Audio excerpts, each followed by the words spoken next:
Hello everyone, मैं हूं आपका दोस्त निशांत और ज्ञान सफारी में आपका स्वागत है। जिस तरह से हर देश की अपनी एक करेंसी होती है, उसी तरह से इंटरनेट की भी एक अपनी करेंसी है जिसका नाम है बिटकॉइन। ये एक क्रिप्टो करेंसी है, या फिर हम अगर दूसरे शब्दों में कहें तो एक डिजिटल करेंसी है जो कि आप कभी भी फिजिकल फॉर्म में देख नहीं सकते या फिजिकल फॉर्म में इसको कभी छू नहीं सकते। ये आपके लैपटॉप में या फिर किसी स्टोरेज, इलेक्ट्रॉनिक स्टोरेज जो मीडियम होते हैं, या फिर मोबाइल में ये एक करेंसी के तौर पर आपको हमेशा शो होती रहती है, लेकिन कभी भी आप इसको फिजिकली ना देख सकते हैं ना छू सकते हैं। अब बात करते हैं कि आखिर इस करेंसी को बनाया किसने। देखिए, सबसे बड़ी बात यह है कि इसके पीछे बहुत सारे मिथ्स हैं, क्योंकि जिनका नाम इसको बनाने के लिए आता है सतोशी नाकामोटो, उनके बारे में कोई भी आइडेंटिटी आज तक सामने नहीं आ पाई है उनकी। बस ये क्लेम किया जाता है कि ये जापान से थे और इन्होंने इसको जो बनाया, इन्होंने सारी एक पेपर एक इशू भी किया, जो कि आप देख सकते हैं यहाँ पर एक पेपर भी इशू किया जिसमें इन्होंने सारी जिस तरीके से ये वर्क करेगा, किस तरीके से पूरी तरीके से एक ओपन सोर्स के तौर पर जो भी इसमें होगा सारी चीज इन्होंने इसी पेपर में पब्लिश की थी। तो बहुत सारे लोगों का मानना यह है कि ये केवल एक पर्सन का काम नहीं है, क्योंकि जिस तरीके से इसमें एक मैथमेटिकल कैलकुलेशंस और इतने बड़े लेवल पर एक जो मैथ्स प्रॉब्लम्स को सॉल्व किया गया है वो किसी एक पर्सन का काम नहीं लगता है। इसी वजह से लोगों का मानना है कि ये एक ग्रुप ऑफ पीपल होगा जिन्होंने इसको बनाया है। लेकिन अगर ये भी कहा जाता है कि अगर ऐसा कोई पर्सन था तो वो बहुत इंटेलिजेंट होगा इस सदी का, जिसने इस पूरी कैलकुलेशन को अकेले ही कर लिया। तो सतोशी नाकामोटो के बारे में कोई भी आज तक के इतिहास में, अभी तक जब से इन्होंने 2009 से ये शुरू हुआ है अभी तक, उनके बारे में कोई भी एक पर्सनल आइडेंटिटी उनकी कभी सामने नहीं आ पाई है। तो इसलिए ये बताना बहुत मुश्किल है कि आखिर ये सतोशी नाकामोटो है कौन, कहां से हैं और इन्होंने किन के साथ या किस तरीके से इसको इन्वेंट किया। बेसिकली इन्होंने ये 2008 में इन्वेंट किया था। 2009 से ये पूरी तरीके से प्रोग्रेस में आ गया और हल्के हल्के ये ग्रोथ करने लगा। इसी से हमारा नेक्स्ट क्वेश्चन उठता है कि भाई, जब कोई हमें पता ही नहीं कि किसने इस करेंसी को बनाया, तो फिर इसको कंट्रोल कौन कर रहा है। देखिए, इसको कंट्रोल की बात की जाए तो जिस तरीके से हम जानते हैं कि हर देश में जो करेंसी होती है वो कोई ना कोई सेंट्रल अथॉरिटी या सेंट्रल बैंक या गवर्नमेंट होती है, वो उसका पूरा कंट्रोल होता है उस करेंसी पर। उसे पता होता है कि मुझे इतनी छापनी है, इतनी नहीं छापनी है, इतने नोट इस डिजिट के छापने हैं, इतने क्वाइन छापने हैं। तो ये सब उन्हें पहले से डिसाइड होता है, उनका पूरा कंट्रोल होता है कि कितना हमें मार्केट में फ्लो करना है। बट इस केस में, बिटकॉइन के केस में, ऐसी कोई भी अथॉरिटी नहीं है, ना तो किसी गवर्नमेंट का इसमें इन्वॉल्वमेंट है, ना ही कोई सेंट्रल बैंक इसको कंट्रोल करती है। तो ये एक ओपन सोर्स है, कोई भी आके यहाँ पे डेवलपर बन सकता है, कोई कमी लगती है तो वो भी इसमें आकर जुड़ सकता है। कोई भी किसी पर्टिकुलर पर्सन के नाम पे ये रजिस्टर्ड नहीं है कि बिटकॉइन जो कंपनी है उसका ये मालिक है। तो इसलिए ये समझना बहुत जरूरी है कि इसका कोई भी कंट्रोलिंग अथॉरिटी नहीं है कि आपके साथ अगर कभी कुछ होता है तो आप उसका गला पकड़ सकें या उसके अगेंस्ट केस कर सकें। अब बात करते हैं कि जब कोई कंट्रोलिंग अथॉरिटी नहीं है तो ये वर्क कैसे कर रहा है। देखिए, वर्किंग का जो इनका जो प्रोसेस है पूरी तरीके से इन्होंने अपने पेपर में पब्लिश किया था। सब कुछ बहुत अच्छे से डिटेल में समझाया भी है। ये इसको अगर मैं सिंपल लैंग्वेज में आपको समझाऊं तो आप ऐसे समझिए जैसे कि हम पेटीएम, गूगल पे, इन सारे ऐप्स को यूज करते हैं, डिजिटलाइज फॉर्म में अपनी करेंसी को कन्वर्ट कर लेते हैं, उसी तरीके से ये बिटकॉइन भी है। ये एक तरीके से एक ऐप की तरह काम करता है। इसमें बस दिक्कत ये है, जैसे हम और जो ऐप होते हैं उसमें कोई भी करेंसी जब हम कन्वर्ट करते हैं तो उतनी ही एग्जैक्ट अमाउंट में हमारे पास आती है। जैसे मान लीजिए कि मुझे 500 रुपए अपने पेटीएम वाले अकाउंट में ऐड कर रहे हैं या किसी मोबाइल बैंकिंग के ऐप में ऐड कर रहे हैं, तो वो 500 रुपए ही करेंसी के तौर पर मेरे पास आएंगे। लेकिन बिटकॉइन के केस में क्या है कि ये एक पूरी तरीके से अलग ही लेवल पर चलती है, मतलब इसका जो कैलकुलेशन वो अलग ही है। क्योंकि अगर मुझे एक बिटकॉइन अपने वॉलेट में ऐड करना होगा तो अगर आज की इंडियन करेंसी के हिसाब से बात करूं तो मुझे लगभग 7 लाख रुपए पे करने होंगे। मतलब एक बिटकॉइन खरीदने की कीमत 7 लाख रुपए है। तो ये आप गैप देख सकते हैं, यही सबसे बड़ा इसमें अंतर है और वॉलेट में और बिटकॉइन के वॉलेट में। बिटकॉइन के वॉलेट के लिए हमें बहुत बड़ा अमाउंट, ह्यूज अमाउंट इस समय पर देना पड़ता है। और केस में बात की जाए तो जितना अमाउंट हम ऐड करेंगे उतना ही इलेक्ट्रॉनिकली फॉर्म में हमारे वॉलेट में सेव हो जाएगा। और ये हम कंप्यूटराइज तौर पर या अपने मोबाइल फोन के तौर पर किसी को भी या तो भेज सकते हैं या उससे भी बिटकॉइन प्राप्त कर सकते हैं, बट डिपेंड करता है कि सामने वाले को भी बिटकॉइन लेना हो और आप कोई अगर पर्सन किसी से एक्सेप्ट कर रहा है तो उससे भी भेजने में सहूलियत होनी चाहिए। अब बात करते हैं कि आखिर अगर हमें बिटकॉइन लेना है तो हमें इसको किस तरीके से ले सकते हैं या किस तरीके से एक्वायर कर सकते हैं। तो इसके इन्होंने 3 प्रोसेस मेनली बताए हैं। पहला, अगर कोई गुड्स एंड सर्विसेज बेच रहा है या कोई अपनी सर्विस दे रहा है, कोई प्रोडक्ट आपको बेच रहा है, तो आप उसको बिटकॉइन दे सकते हैं। डिपेंड करता है कि वो आपसे बिटकॉइन के तौर पर एक ट्रेड करना चाहता हो। सेकंड, आप बिटकॉइन को परचेज कर लें, मतलब आप 7 लाख रुपए दें और एक बिटकॉइन ले लें। अगर और भी रुपया है तो आप और भी रुपए से बिटकॉइन को परचेज कर सकते हैं उनकी वेबसाइट के थ्रू या फिर जो भी कंपनीज बिटकॉइन को सेल करती हों।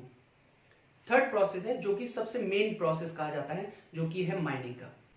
माइनिंग को समझना बहुत जरूरी है क्योंकि जो बिटकॉइन है वो इसी से जनरेट होते हैं। देखिए, माइनिंग एक ऐसा प्रोसेस है जिसमें लोगों को एक कमीशन के तौर पर कुछ बिटकॉइन मिल जाते हैं। क्यों मिल जाते हैं? देखिए, ये एक ओपन सोर्स है, कोई भी मिडिल मैन नहीं, कोई वेरीफाई नहीं कर रहा है बैठकर कि जैसे हम बैंक में जाते हैं आरटीजीएस नेफ्ट देते हैं तो पहले वो आरबीआई के थ्रू वेरीफाई होकर फिर सेकंड बैंक में प्रोसेस होता है।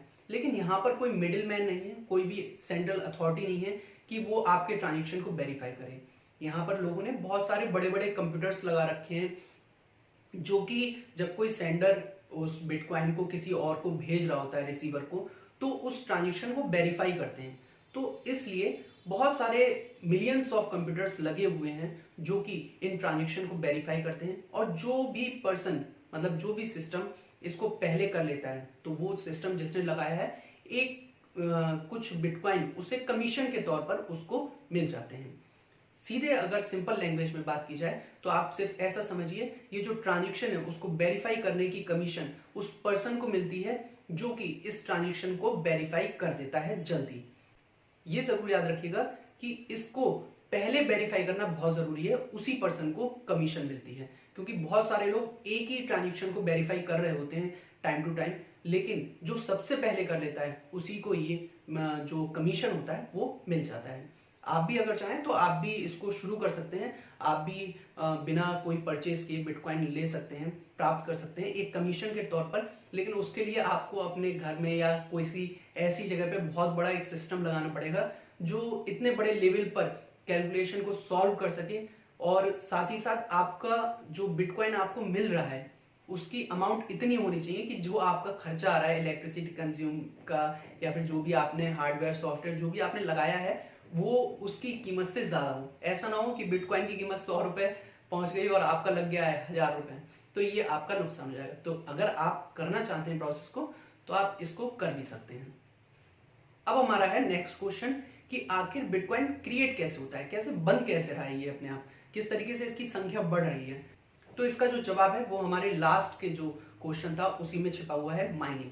माइनिंग के तौर पर जब एक ट्रांजेक्शन वेरीफाई हो जाता है तो जो ये कमीशन जनरेट होता है, सिस्टम जो कमीशन जनरेट करता है उसी से बिटकॉइन क्रिएट होते हैं। एक समय पर 21 मिलियन से ज्यादा बिटकॉइन क्रिएट नहीं हो सकते, मतलब 21 मिलियन जो बिटकॉइन है वही एग्जिस्ट कर सकते हैं सिस्टम में। इससे ज्यादा जो सिस्टम है वो क्रिएट करने देगा ही नहीं। इसकी वजह यह है, इतनी जो एक अमाउंट रखी गई है, मतलब 21 मिलियन जो आपके बिटकॉइन है वो इसी वजह से रखा गया है कि कभी भी इतना ज्यादा वैल्यू ना हो जाए, मतलब बिटकॉइन की इतनी ज्यादा संख्या ना हो जाए कि इसकी वैल्यू कम हो जाए। मान लीजिए आज 7 लाख रुपए मुझे पे करने पड़ रहे हैं एक बिटकॉइन के लिए, अगर यही करेंसी बहुत ज्यादा बड़े लेवल पर मिलने लग जाए तो इसकी वैल्यू हल्के हल्के हल्के डाउन होने लगेगी, जिसकी वजह से इस करेंसी को नुकसान पहुंच सकता है और बहुत सारे लोगों को इसका नुकसान झेलना भी पड़ सकता है। ये तो कुछ बातें थी इसके बेसिक पॉइंट्स कि इसमें क्या क्या होता है, किस तरीके से ये बना क्या है। अब बात करते हैं कुछ इकोनॉमिकली। बात यह है कि इसकी जो वैल्यू है वो किस चीज पर डिपेंड करती है। इसकी वैल्यू बेसिकली डिपेंड करती है सप्लाई एंड डिमांड पर। जब सप्लाई कम होती है और डिमांड बहुत ज्यादा हाई होने लगती है तो इसकी वैल्यू अपने आप ही इंक्रीज हो जाती है। जैसे कि इस समय पे आप देख सकते हैं 7 लाख रुपए है अगर इंडियन करेंसी की बात की जाए तो एक बहुत बड़ा ह्यूज अमाउंट है एक पर्सन के लिए कि एक बिटकॉइन वो खरीदे। और वहीं पर अगर सप्लाई इंक्रीज हो जा रही है, डिमांड कम है, तो फिर इसकी वैल्यू कम हो जाएगी। तो इसमें बहुत बड़ा फ्लक्चुएशन हो जाता है, कभी कभी 30% अप 30% डाउन तक इसका फ्लक्चुएशन हर दिन में देखा गया है। तो एक अनप्रिडिक्टेबल वाली चीज है ये, कि आप कोई प्रिडिक्ट नहीं कर सकता कि आगे आने वाले 24 घंटे में इसकी वैल्यू क्या हो सकती है। अब जब कोई प्रिडिक्ट ही नहीं कर सकता है इसकी वैल्यू क्या होगी आने वाले फ्यूचर में, तो इसी से हमारा एक नया क्वेश्चन क्रिएट होता है कि क्या इसकी वैल्यू कभी जीरो हो सकती है। इसका जवाब है हाँ। इसको मैं आपको एक एग्जाम्पल के तौर पर समझाता हूँ। जैसे मान लीजिए हम इंडियन रुपीज को सर्कुलेट करते हैं, मतलब हम उसको एक्सेप्ट करते हैं, हमें इंडियन रुपीज में ही सारे ट्रांजेक्शन करते हैं। हल्के हल्के पता लगे कि बहुत सारे लोग इंडियन रुपीज को लेना बंद करते हैं या फिर उसमें ट्रेड करना बंद करते हैं। तो जो इंडियन रुपीज की वैल्यू है, मतलब सप्लाई तो वो कर रहे हैं, लेकिन जो इंडियन रुपीज की डिमांड है वो कम हो जाएगी। जब डिमांड कम हो जाएगी तो फिर इसकी जो वैल्यू है वो भी कम हो जाएगी। कोई एक्सेप्ट ही नहीं करेगा तो इस करेंसी को मानेगा कौन। उसी तरीके से ये करेंसी पूरी तरीके से डिसॉल्व हो जाएगी एक दिन, जब कोई भी इसका यूज करेगा ही नहीं। वही सेम प्रोसेस जो अप्लाई होता है वो होता है बिटकॉइन में। मान लीजिए आज के समय पे बहुत सारे लोग हल्के हल्के मानना शुरू किए। इस बिटकॉइन की करेंसी को मानना भी स्टार्टिंग में कोई नहीं मानता था, लेकिन हल्के हल्के जब 1 से 2, 2 से 3, 3 से 100, 100 से 200 इस तरीके से जब लोगों ने मानना शुरू किया, तभी से ये करेंसी बहुत ज्यादा पॉपुलर हो गई। एक टाइम हो सकता है ऐसा आ जाए कि लोग इसकी बात करना ही बंद कर दें, इसमें ट्रेड करना ही बंद कर दें, तो फिर इसकी वैल्यू फिर से एक बार जीरो पे पहुंच सकती है। हाँ, ये बात अलग है कि ये रेयर केस में हो सकता है, लेकिन ये कोई प्रिडिक्ट नहीं कर सकता कि ये हमेशा ही इसी वैल्यू पर रहे। ऐसा कोई नहीं कह सकता नहीं नहीं ये कभी डाउन नहीं होगी, आप इन्वेस्ट करो और आज 7 लाख है कल 10 लाख पहुंच जाएगी। ये कभी पॉसिबल नहीं, मतलब कोई पर्टिकुलरली कह नहीं सकता कि इन फ्यूचर इसकी वैल्यू क्या होगी। तो इसलिए ये अनप्रिडिक्टेबल है और जीरो इसकी वैल्यू हो सकती है। जैसे कि बहुत सारे देशों की हमने करेंसी देखी हुई है, उनकी वैल्यू मतलब कुछ रही नहीं और डिसॉल्व हो गई वो करेंसी। तो ये करेंसी भी डिसॉल्व हो सकती है, जैसे कि और करेंसी अभी डिसॉल्व हुई है।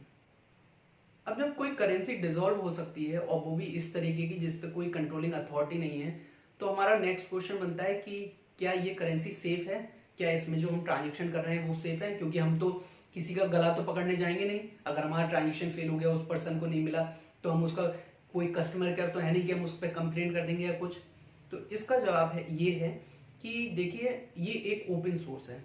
आप थोड़ा सा इन्होंने ट्रांसपेरेंसी रखी हुई है कि आप पिछले जितने भी ट्रांजेक्शन हुए हैं बिटकॉइन के, आप सब इनकी वेबसाइट पर देख सकते हैं। कोई भी ट्रांजेक्शन कितने अमाउंट का, कहां से हुआ, कैसे हुआ, सब चीज यहाँ पे है।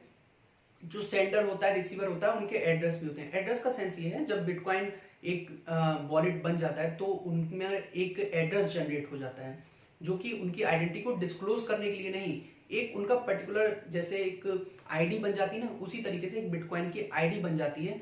उसका आईडी और जो रिसीवर का आईडी है वो सब भी आपको दिखाता है। ये भी दिखाती है ये जो वेबसाइट आप जब देखेंगे कि 24 घंटे में कितने ट्रांजेक्शन हुए, कितने वेरीफाई हुए, कितना डाटा था, ये सारी चीजें आप इस वेबसाइट पर देख सकते हैं। तो ये एक थोड़ा सा सेफ भी है अगर देखा जाए तो, क्योंकि सारी चीजें जब कोई वेबसाइट पर दिखा रहा है, अपनी एक एक चीज बता रहा है, तो इसमें पूरी तरीके से ट्रांसपेरेंसी है। तो कोई भी झूठ बोलने वाली या कोई छिपाने वाली चीज नहीं है। तो इसलिए इसको थोड़ा सा सेफ भी माना जा सकता है कि हाँ ट्रांजेक्शन सेफ है, कोई ऐसी प्रॉब्लम वाली बात नहीं है। लेकिन जब ट्रांजेक्शन सेफ है तो क्या इसमें इन्वेस्टमेंट भी सेफ है? क्योंकि मेन कहानी आज के समय पे ये है कि लोग ट्रांजेक्शन कम कर रहे हैं, इन्वेस्ट ज्यादा कर रहे हैं। और अगर हम अपने इंडिया की बात करें तो ये आज के समय पे एक तरीके से ट्रेंड बन गया है। अगर आप किसी भी पर्सन से पूछेंगे, शायद अपने जो भी टच में हो, आप उनमें से 10 लोगों से पूछें तो शायद मुझे जहां तक लगता है उनमें से 5 लोग ये जरूर कहेंगे हाँ मैं भी बिटकॉइन में इन्वेस्ट करना चाहता हूं, लेकिन समझ नहीं आता कैसे करूं। तो आपको इसमें इन्वेस्ट करने से पहले कुछ चीजों का समझना बहुत ज्यादा जरूरी है। क्या इसमें इन्वेस्टमेंट करना सेफ है? ये ट्रांजेक्शन सेफ हो सकते हैं, प्रोसेस सेफ है, लेकिन क्या इन्वेस्टमेंट करना सेफ है? तो इसका जवाब आपको कुछ चीजों पर डिपेंड करता है। सेफ भी है और अनसेफ भी है। अनसेफ इसलिए है क्योंकि कोई प्रिडिक्टेबिलिटी नहीं है इसमें। हो सकता है आज ये 7 लाख रुपए कल सुबह ही होकर ये सुबह ही कल जीरो पर पहुंच जाए, हो सकता है 100 रुपए पर पहुंच जाए। तो एक बहुत बड़ा अनप्रिडिक्टेबल सीन है इन फ्यूचर। आप कोई बहुत लंबी प्लानिंग करके नहीं चल सकते, जैसे कि हम और चीज़ों में करते हैं कि हमने गोल्ड आज परचेज कर लिया तो इसकी कोई ना कोई वैल्यू हमेशा रहेगी, चलो भाई नेक्स्ट आगे बढ़कर इसको हम बेच देंगे। लेकिन इस करेंसी में आप इसकी प्रिडिक्टिबिलिटी नहीं कर सकते। आप ये नहीं सोच सकते कि मैं 1 साल बाद या 2 साल बाद इसको बेच दूंगा। इसी के लिए बहुत सारे लोगों ने इस करेंसी को क्रिटिसाइज भी किया है। वॉरेन बफेट, जैसे कि हम सभी लोग जानते हैं, ये एक बहुत बड़े इन्वेस्टर माने जाते हैं अपनी सदी के। उन्होंने भी इसको एक मिराज के तौर पर इन्होंने एक्सप्लेन किया है। इन्होंने कहा है ये एक छलावा है लोगों के लिए और लोग उसमें फंसते जा रहे हैं। वहीं पर दूसरे हैं बर्कशायर हाथवे के वाइस चेयरमैन चार्ली म्यूलर, जो कि इसको एक रेड पॉइजन और महामारी से कंपेयर करते हैं। तो ये बहुत बड़े इन्वेस्टर, ये उस कैटेगरी के लोग हैं जो कि इन्वेस्टमेंट को बहुत करीबी से देखते हैं और बहुत ज़्यादा इनको उस फील्ड में नॉलेज है। ये तो कुछ बाहर के लोग थे। अगर हम अपने इंडिया की बात करें तो प्रकाश झुनझुनवाला जी, जो कि हमारे इंडिया के बहुत बड़े इन्वेस्टर की कैटेगरी में आते हैं, उन्होंने भी इस चीज़ को लेकर आश्चर्य जताया है कि कहते हैं कि मुझे समझ में नहीं आता कि लोग बिटकॉइन को लेकर इतना क्रेजी क्यों है, क्यों इसमें इन्वेस्ट करना चाहते हैं, जिस चीज़ का कोई बेस ही नहीं है। जब आप कोई बिल्डिंग खड़ी करते हो तो उसका सबसे पहले आप बेस बनाते हो। इस चीज का कोई बेस ही नहीं है तो लोग क्यों इतना ज्यादा पागल हुए जा रहे हैं इस चीज को खरीदने के लिए। तो ये कुछ ऐसे बड़े लोगों के स्टेटमेंट हैं इस करेंसी को लेकर, जो कि सचेत करते हैं लोगों को कि आप अगर इन्वेस्ट करना चाहते हैं तो तभी करें जब आपके पास बहुत बड़ा अमाउंट ऐसा हो जिसको अगर आप खो दें तो आप पर कोई फर्क नहीं पड़ना चाहिए। ऐसा नहीं कि आप खुद ही किसी क्राइसिस से गुजर रहे हो और आप पे थोड़ा बहुत जो अमाउंट है आप उसको भी इसमें लगा दें और सोचें कि मैं बहुत जल्दी अमीर बन जाऊंगा, करोड़पति बन जाऊंगा। तो हो सकता है कि आपके पास जो बचा कुचा अमाउंट है वो भी इसकी वजह से पूरा डूब जाए। तो इसलिए मेरी सलाह आपको ये है कि अगर आप इन्वेस्ट करना चाहते हैं तो तभी इन्वेस्ट करें जब आपके पास इतना बड़ा अमाउंट होना चाहिए, क्योंकि अगर इंडियन पर्सपेक्टिव से बात की जाए तो आज के समय पे आपको 7 लाख रुपए देने पड़ेंगे एक बिटकॉइन को खरीदने के लिए, और आगे आने वाले समय में इसकी क्या वैल्यू होगी उसका भी कोई प्रिडिक्ट नहीं कर सकता। तो इसलिए बहुत बड़ा अमाउंट ऐसा पड़ा हुआ है आपके पास जो कि अगर डूब जाए तो आप पर कोई फर्क नहीं पड़ेगा, तो आप इसमें इन्वेस्ट जरूर करें। और अगर आप इसमें इन्वेस्ट करना भी चाहते हैं तो आप इसको डेली इसको मेजर करते रहें, देखते रहें। ऐसा नहीं कि आप 1 या 2 साल तक की प्लानिंग लेकर चल रहे हो कि मैं 1 या 2 साल बाद इसको सेल कर दूंगा। जैसे ही आपको लगता है कि आपको प्रॉफिट हो रहा है तो आप इसमें अपना प्रॉफिट बनाएं और बाहर निकल आएं। बाकी आप सभी लोगों के विवेक पर डिपेंड करता है। मैं अपनी तरफ से जितनी जानकारी इसके बारे में जुटा पाया, जो भी वीडियोस मैंने देखी, जितने भी आर्टिकल्स मैंने पढ़े, सभी को मैंने बहुत अच्छे से एग्जामिन किया है, बहुत अच्छे से मैंने समझा है। खुद ही इस वीडियो को बनाने से पहले मैं कम से कम 1 हफ्ते तक इस पर वर्क किया हूँ, तभी आप लोगों के सामने ये सारी जानकारी लेकर आया हूँ। और अगर फिर भी आपको लगता है कि मैंने कोई पॉइंट मिस कर दिया या कोई क्वेश्चन आपका ऐसा है जिसके बारे में मैंने डिस्कस ना किया हो और आपको लगता है कि इसके बारे में भी डिस्कशन होना चाहिए था, तो आप मुझे कमेंट सेक्शन में लिखकर जरूर बताएं। उम्मीद करता हूँ आपको ये वीडियो पसंद आएगा। अगर पसंद आया तो इस वीडियो को लाइक करें, लोगों के साथ शेयर करें, जिससे कि वो भी इस इन्वेस्टमेंट के बारे में, इस करेंसी के बारे में जान सकें। अगर अभी तक आपने हमारे चैनल को सब्सक्राइब ना किया हो तो चैनल को जरूर सब्सक्राइब करें और बेल आइकन को जरूर प्रेस करिएगा, जिससे कि हमारी कोई भी नई वीडियो आपको तुरंत नोटिफाई हो सके। Thank you so much.